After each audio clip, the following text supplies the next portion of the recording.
L'agriculture sur la Côte-du-Sud. Cette semaine, découvrons le Musée québécois de l'agriculture et de l'alimentation. Nous sommes aujourd'hui au Musée québécois de l'agriculture et de l'alimentation. Et nous avons l'honneur d'être reçus par M. Luc Saint-Amand, directeur général du musée. Bonjour Luc. Bien, bonjour. J'aimerais qu'aujourd'hui, on va faire un marathon. En 10 minutes, tu nous présentes le musée d'hier, d'aujourd'hui et de demain. On y va.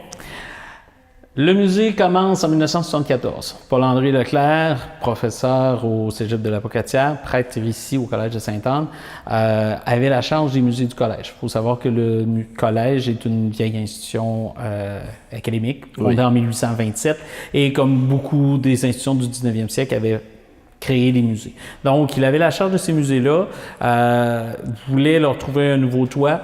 En même temps, il était aussi président de la Société historique de la Côte-du-Sud à ce moment-là, qui s'était fait offrir l'intérieur de la maison Chamard, qui était un agriculteur de Saint-Jean-Port-Joli, qui était décédé en 1900. Et donc, il y avait tout le mobilier de la maison. Donc là, il a utilisé tout ça, mis ça tout ensemble et a convaincu les gens du collège de lui permettre d'utiliser, de louer le couvent, l'ancien couvent, qui était inutilisé depuis quelques années parce que les petites sœurs de la Sainte Famille avaient quitté en 1967-68 dans ces eaux-là.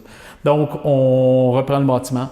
On le transforme, on intègre des expositions et c'est comme ça qu'est né le musée, qui était un musée beaucoup dédié à la paroisse rurale traditionnelle québécoise. Les années passent, oui. L'abbé Leclerc vieillit et autour des années 2010, son état de santé fait en sorte que le conseil d'administration va devoir reprendre en main vraiment le musée, va s'interroger aussi sur le futur parce que pendant longtemps, tout le musée tournait autour de l'abbé Leclerc, mais là, si l'abbé Leclerc n'est plus là, autour de quoi on tourne, comment on va tourner? Donc, c'est là qu'il est décidé d'en faire en discutant avec différents partenaires, en regardant ce qu'on avait à l'intérieur des réserves aussi, des collections, d'en faire le Musée québécois de l'agriculture et de l'alimentation. Quelques mois après cette décision-là, moi, je suis embauché pour mener à bien ce processus, dans le fond, et poursuivre la survie quotidienne du musée, si on peut dire.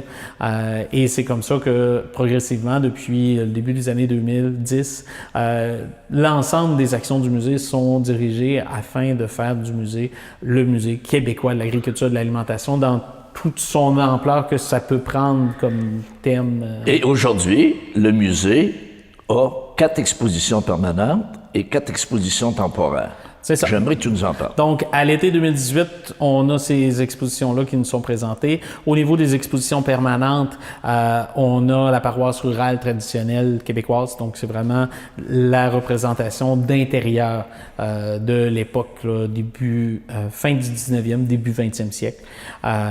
Ensuite, on a également l'enseignement agricole et scientifique. Donc, tout le processus qui a mené à ce que l'abbé François Pilote fonde en 1859 ici, à la Pocatière, la première école permanente d'agriculture au Canada. C'est la deuxième qui avait été fondée en Amérique du Nord. C'est l'ancêtre direct de ce qu'on appelle maintenant l'Institut techno-agroalimentaire, l'ITA, de la Pocatière. Ensuite de ça, on retrouve également nos animaux naturalisés de toutes les collections, notamment du collège, mais aussi de l'ITA. Pour l'enseignement, autrefois, on utilisait beaucoup d'animaux naturalisés. Bon, c'est ce qu'on présente. Une partie de nos collections, une partie est en réserve également.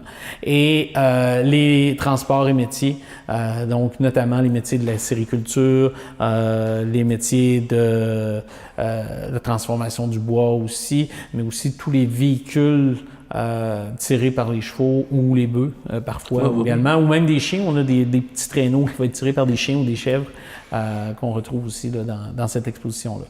Donc ça fait le tour des expositions permanentes.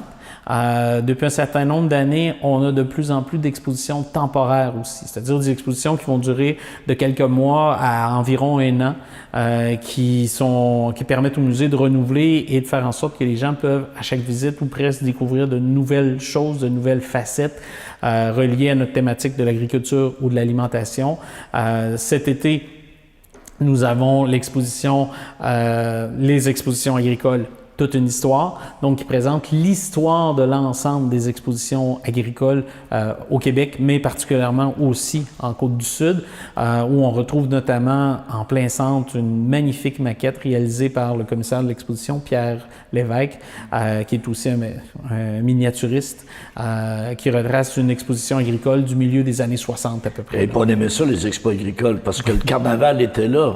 Oh, oui, puis il y a toute la section des manèges, Ben il y a oui. évidemment le pavillon du commerce où il y a des commerçants qui sont en train de vendre leurs réfrigérateurs ou autre chose de ce genre-là, les fermières, les sœurs des fermières qui sont là pour leurs produits aussi ménagers ou alimentaires. Donc tout est bel et bien présenté là-dedans. On a une petite section jeux aussi reliée à cette exposition-là. Donc ça fait le tour pour cette première-là. On a l'expo café où nous sommes actuellement, Ben oui. qui présente une exposition d'un artiste, Francis Pfaff Ouellet. Francis est un artiste qui utilise le café comme médium. Et donc, c'est la principale base, la principale pièce qu'on retrouve comme dénominateur commun à l'intérieur de toutes ses œuvres, c'est le café, que ce soit l'emballage, que ce soit le café ou le marque de café. Derrière nous, bien, il a réalisé une magnifique ligne du temps qui permet de retracer justement l'histoire de la consommation de ce mets-là. Mais en bleu, c'est les dates relatives à la consommation ici, au Québec. Donc, ça fait un lien direct avec notre mission. On retrouve aussi des artefacts, là, des collections du musée. On a également de l'étable au musée, qui est une exposition sur la vache au Québec, qui est une exposition du musée de Charlevoix, donc juste de l'autre côté du fleuve, qui permet de voir l'intégration de la vache au sein de la société québécoise, donc que ce soit au niveau des expressions, de l'art populaire, des objets aussi relatifs, soit pour l'utilisation de la force tractrice de l'animal, que ce soit pour l'alimentation, l'utilisation aussi du lait, de la viande, et ainsi de suite.